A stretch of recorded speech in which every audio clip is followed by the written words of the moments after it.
Hi, I'm Anne Solis, and I am book talking the book Elena Vanishing. So this is Elena Vanishing by Elena and Clare Dunkle, and Elena is a 17-year-old girl in the beginning of the book, and she's struggling with her eating disorder and with the causes of the eating disorder. Where we go along with Elena on a journey in the book, like opens up to her being 17 in the hospital, like completely denying that she has any sort of issue.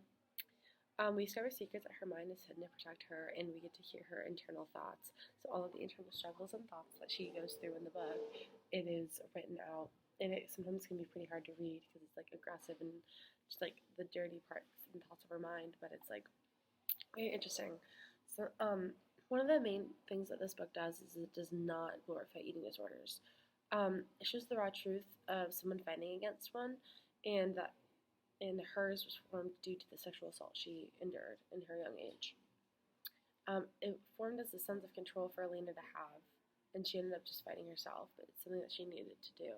Her brain told herself that she needed to do, but she really didn't. It was just like a terrible form of self-defense and sabotage at the same time. We are with Elena on the journey for self-love and health that she is fighting for.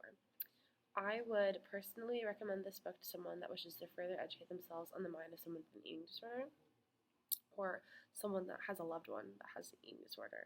And I would recommend this book to people like that because it truly shows you the hard side of eating disorders that social media tries to hide.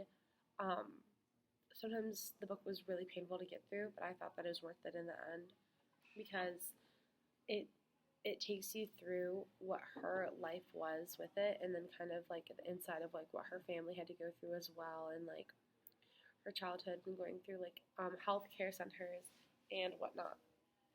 Overall, it was a really good book, though. I felt it was an educational read, and it helped kind of give you insight as to what an eating disorder is and makes you go through.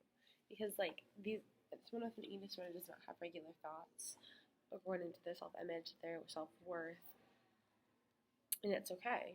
But it just, if you have no idea what that kind of could feel like, this is a very good way to find out.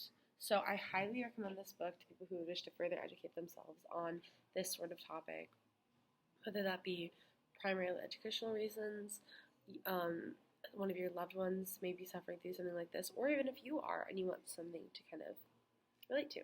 But yeah, thank you for listening to my book talk.